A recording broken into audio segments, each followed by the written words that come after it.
श्री हरिवंश महाराज जी, आपके चरणों में कोटि कोटि नमन। महाराज जी, आपने सत्संग में कहा है कि गुरु निंदा, वैष्णव निंदा, इष्ट निंदा नहीं सुननी चाहिए। महाराज जी, जब ये पारिवारिक जनों में ही ऐसी स्थिति बन जाए तो उस समय क्या करें? नौकरी में जाते हैं, वहां ऑफिस के सहकर्मी। कान में उंगली डाल ले। मान लो अपने से बड़े हैं, परिवार के लोग हैं, उनका विरोध नहीं कर सकते।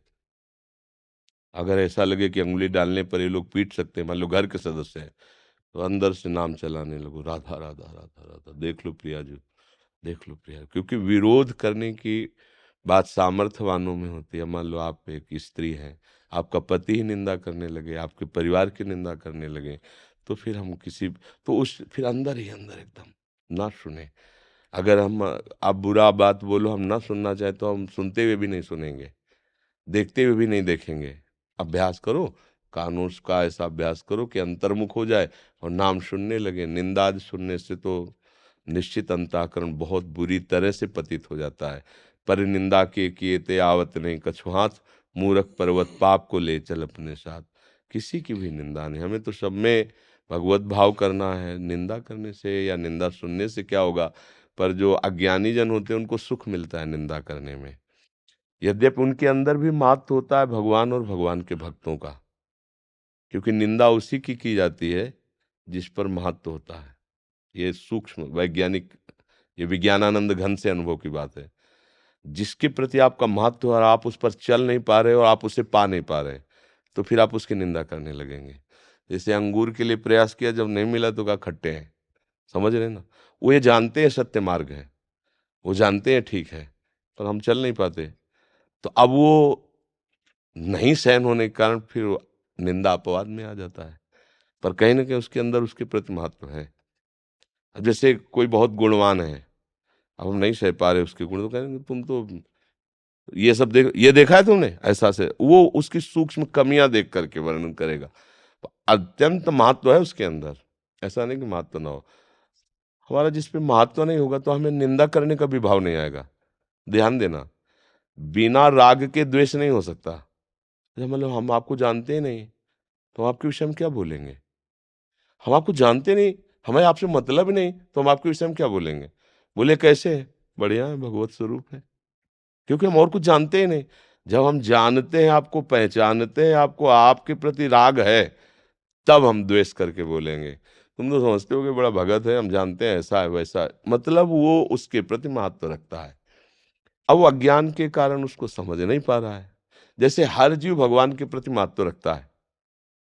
कोई कह दे हम नहीं मानते हैं भगवान को, तो किसी न किसी से प्यार करता होगा, स्त्री पुत्र परिवार मित्र किसी से। और जब उसके अंदर से भगवान चले जाते, भला वो 4 दिन रख ले उसके शरीर को, वो यही कोशिश करेगा कि उसके शरीर को हम नष्ट कर दें। मतलब कहीं ना कहीं अनजाने में उसको भगवान से महत्व बुद्धि है, भगवान से अपनापन है। भगवान गए तो प्यारे शरीर को नष्ट कर देता है वो। ऐसे ही कहीं न कहीं निंदा करने वाला भी उस महत्व को जानता है, पर अज्ञान के कारण, वो न जानने के कारण वो ऐसे गलत कार्य कर बैठता है, ऐसा अपराध कर बैठता है कि उसका मलिन मन और मलिनता की तरफ चला जाता है। जी। महाराज श्री, किसी भी कार्य को श्री जी के चरणों में अर्पित करते हैं, तो हमें कैसे पता लगे कि ये श्री जी के चरणों में अर्पित हुआ है कि नहीं? पहले अर्पित करते रहो, फिर जब बैलेंस अधिक हो जाएगा तो आपके पास मैसेज आने लगेगा हमारा अर्पित हो रहा है। अभी तो अर्पित ही करना नहीं आया है। जब आप हमारा बैंक में, भागवतिक बैंक में जमा होता रहेगा तो उसका मैसेज आता है, आनंद की तरंग। अब लगने लगता है हमारा जीवन प्रभु के चरणों में समर्पित हो गया। विकारों का प्रभाव कम होने लगा, हृदय में निर्विकारता छा रही, प्रभु के लिए रोने की इच्छा हो रही, प्रभु से मिलने की इच्छा हो रही। अब हमारा बैंक बैलेंस काम कर रहा है, हमारा जीवन समर्पित हो रहा है। समझ में आ रहा है? और जब भोजन किया जाता है तो खुद पता हो जाता है कि हमारा कितना पेट भरा है। ऐसे जब हम परमार्थ में चलने लगते हैं तो खुद हृदय में पता चलने लगता है कि हमारी उन्नति हो रही या अवनति हो रही, हमें कितना आनंद का अनुभव हो रहा है, हम कितना विकारों पर विजय प्राप्त कर रहे हैं। सूरज जी बरेली से। श्री हरिवंश महाराज जी, आपके चरणों में साष्टांग दंडवत प्रणाम। महाराज जी, मेरा प्रश्न यह है कि जितनी प्रीति मेरी श्री राधा नाम में है, उतनी ही प्रीति मेरी हनुमान जी में है। महाराज जी, जब मैं श्री राधा नाम जप करता हूँ तो उसी क्षण सिया राम नाम जप करने लगता हूँ तथा जब मैं सिया राम जप करता हूँ उसी समय राधा नाम करने लगता हूँ, जिस कारण मेरे हृदय में भाव उत्पन्न होता है कि जो मैं नाम जप कर रहा हूँ वो सही पद्धति है अभी है नहीं। महाराज जी कृपया मार्गदर्शन करें। पहले करते रहो, कुछ समय तक हृदय पवित्र होगा, फिर एक पक्ष आ जाएगा। कोई गलत तो कर नहीं रहे, बुरा तो कर नहीं रहे ना, भगवान ही है। भगवान का स्मरण करते रहो। आगे चलकर रास्ता बदलता है, जब प्रेम जागृत होने को होता है तब फिर बहुत से, जब तक ब्याह नहीं होता तब तक लड़की का बहुत फोटो देखना स्वाभाविक है। ये भी दूल्हा हो सकता है, ये भी दूल्हा हो सकता है। लेकिन जब पाणी ग्रहण संस्कार हो गया, फिर उसकी जो सच्ची भावना वाली होती है उसकी फिर किसी में रुचि नहीं रह जाती। कोई फोटो देखो, ये सब पहले की बातें थी, अब तो ब्याह हो गया, अब जिनके साथ हो गया वही हमारे सर्वस्व है। तो गुरु की प्राप्ति हुई और गुरु ने जो नाम मंत्र दे दिया आराध्य देव का, बस फिर मन वचन कर्म से साधक उसका आनंद हो जाता। अब वो उपासना में चल पड़ा, पर चलता तो यहीं से, ये नींव है जो आप कर रहे हो ना, ये नींव सबकी यही उपासना पद्धति होती है। दुर्गा जी पूजना, शंकर जी को पूजना, गणेश जी को पूजना, सबको पूजते पूजते फिर परमार्थिक उसकी उन्नति होती है। अब जैसे यहाँ की जो उपासना है परमार्थिक चरम सीमा की उपासना है, तो ये कोई गलत तो आप कर नहीं रहे, आप करते रहिए और भाव से करिए। हाँ, धीरे धीरे धीरे धीरे वो आगे का मार्ग जो है वो खुद खुल जाएगा। भगवान 100-200 नहीं होते, एक ही है, उनके अनंत नाम है, अनंत रूप है, अनंत लीला है। तो जिस नाम रूप में वो घसीटेंगे तो सब भूल जाएगा, उसी में आप आ जाओगे। तो अपने को तो जो चल रहा है चलाते रहो, आगे चलकर प्रभु खुद देख लेंगे। त्रिभुवन जोशी जी, इस्तांबुल टर्की से। गुरुदेव भगवान आपके चरणों में कोटि कोटि नमन। गुरुदेव पिछले 30 वर्षों से कार्यरत हूँ और लगभग 20 वर्षों से विदेश में सेवारत हूँ। गुरुदेव कार्य क्षेत्र में पदोन्नति के लालसा से दिन रात कार्य में ही ध्यान लगाए रखा और अब वही आदत हो गई है। गुरुदेव विगत 2 वर्षों से श्री कृष्ण महामंत्र का जाप कर रहा हूँ और भजन मार्ग में चलने का प्रयास कर रहा हूँ, लेकिन मन में बार बार कार्य की ओर जाने की ही रुचि बनी रहती है। जब ये होता है कि मैं बहुत परेशान हो जाता हूँ तो सोचता हूँ कि अभी सेवा मुक्त होकर भजन मार्ग पे चलूंगा, बट घर वाले और मेरे अंदर की वृत्ति देख के मुझे बहुत डर लगता है कि इतने दिन सेवा किया और कहीं ध्यान इधर ही रहा और मैं भजन मार्ग पे नहीं चल पाया। महाराज जी मैं इसका निर्णय नहीं ले पा रहा कि मैं छोड़ूं, पकड़ूं या भजन मार्ग पे देखो, चलूं। इस वृत्ति को संशय कहते हैं, नहीं? और इसका लक्षण होता है अविवेक, अज्ञान। अज्ञान के द्वारा संशय होता है और संशय का परिणाम अच्छा नहीं होता है।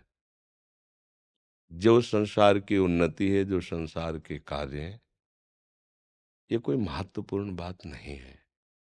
100 खरब रुपया कमा लिए, पूरा विश्व तुम्हें जान रहा है, लेकिन तुमने जिसको जानने के लिए तुम्हारा जन्म हुआ है उसको नहीं जाना, तो मरने के बाद तुम्हारे हाथ क्या लगेगा? भाई, एक शरीर की सीमा है इसके रहने की, 60 वर्ष, 70 वर्ष, 80 वर्ष, 100 वर्ष, 1000-2000 तो है नहीं। इसके बाद आपके पास रहेगा क्या? आपके विचार, आपके किए हुए सत असत कर्म, बस। जिस विचार से आपने सत असत कर्म किए वही संस्कार आपको अगली योनि दे देगा।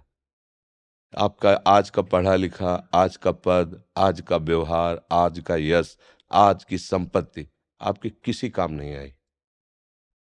विचार पूर्वक समझ रहे ना?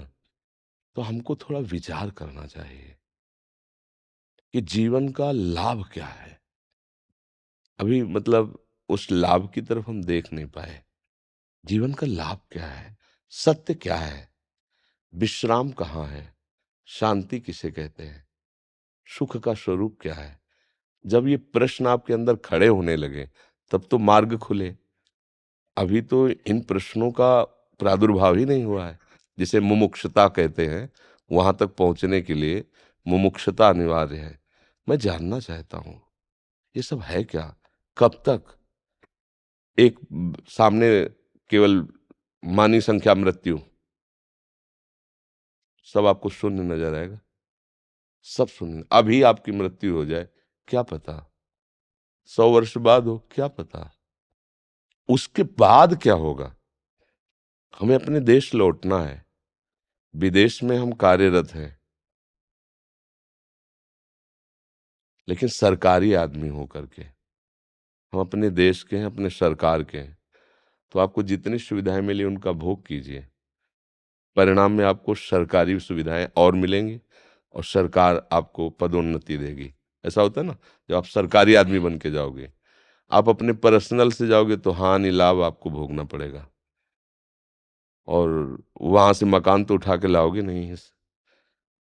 ऐसे ही कुछ थोड़ा सा भावना बनाइए कि हम श्री भगवान के हैं, श्री कृष्ण के हैं, पूरा विश्व श्री कृष्ण का है। मुझे श्री कृष्ण की सेवा मिली है। अलग अलग सेवाओं के स्वरूप है, कोई व्यापार करता है, कोई नौकर, लेकिन वो है ना भगवान की सृष्टि में। अगर उस सेवा को भगवान का मान लो, हर समय नाम जप करते रहो, और ये विचार करो कि यहाँ की उन्नति का कोई महत्व नहीं। भले किसी पद पर पहुंच जाओ, आपको गर्व नहीं होगा, बढ़िया जीवन चलेगा। यहाँ की संपत्ति का कोई महत्व नहीं है। संपत्ति सांसारिक भोग सामग्री देती है। भोग सामग्री इंद्रियों से भोगा जाता है। इंद्रियों से भोगा हुआ हर विषय मिथ्या है, स्वाप्निक है, उसका कोई महत्व नहीं। चूंकि ज्ञान नहीं, इसलिए वो बात समझ में नहीं आती।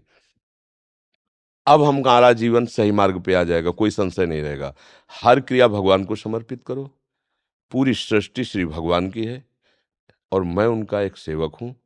मुझे ये सेवा दी गई है, ईमानदारी से उस सेवा को भगवान की सेवा मान के करो और नाम जप करो। कुछ समय बाद आप, अगर जो हम कह रहे हैं इसे धारण करना, कुछ समय आप बाद देखना आपके अंदर संशय खत्म हो जाएगा।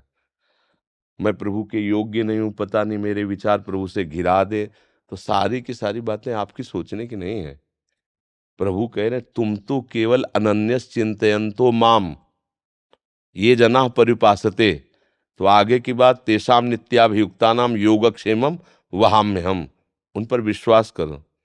योग कहते हैं जो हमें प्राप्त कराना है, क्षेम कहते हैं जो है प्राप्त है उसकी रक्षा करना है।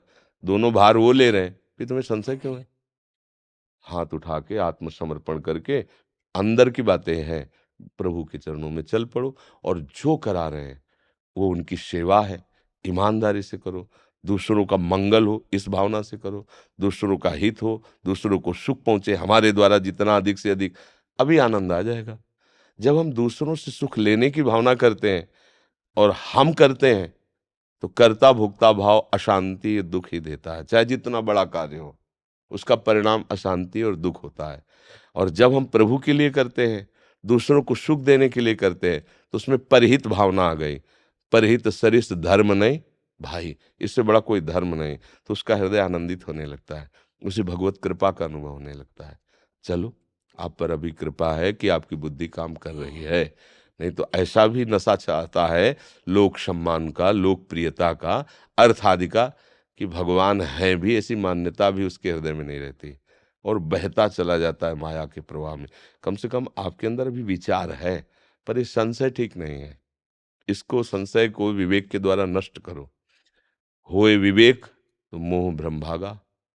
मोह ही तो संशय, अज्ञान ही तो संशय, मोह अज्ञान एक ही शब्द है। और विवेक बाजार में मिलता नहीं है, संतों के पास मिलता है। और संत संग भगवत कृपा का प्रतीक है। बिनु हरि कृपा मिले निसंता, और बिन संत संग विवेक न होई राम कृपा। मतलब इसके मतलब आपके ऊपर भगवान की कृपा है, आप स्वीकार करो। जिन्होंने आपको यहाँ तक पहुंचाया है वही आगे तक पहुंचाएंगे। और मन में संशय को तो रद्दी कर दो एकदम। हम संशय क्यों करें? हमारे भगवान सर्वज्ञ है, तो हमारी बात जानते हैं। सर्वत्र है तो हमारे पास है, सब में है तो हम में है, सब समय में है तो इस समय भी है। मैं संशय क्यों करूं? सर्वज्ञ है, सर्वशक्तिमान है, सर्वत्र है, हमारे प्रभु हैं। अच्छा, आप उनसे प्यार करते हो, आपसे प्यार करते हैं कि नहीं? तो हमें संशय है कि आप प्यार करते हो कि नहीं, लेकिन वो प्यार करते हैं, पक्का प्रमाण है। आपको आज भी वो बहुत प्यार करते हैं, क्योंकि अगर वो प्यार न करते होते तो न श्रीधामापति न आप संभाल। वो प्यार न करते होते तो आप उनको ले ही नहीं सकते थे। वो प्यार न करते तो आप एक बार कृष्ण नहीं बोल सकते थे। उनकी तरफ से प्यार सुरक्षित है, आपकी तरफ से जो बटा हुआ है उसको समेट के उनकी तरफ कर लो, तो सन्मुख होए जीव मुझ जमई, जन्म कोट यग नाश हो। करोड़ों जन्मों के पाप मैं नष्ट कर दूंगा, भगवान कह रहे हैं, और वही नष्ट कर सकते हैं। बस आनंदित रहो, संशय मत करो, खूब नाम जपो।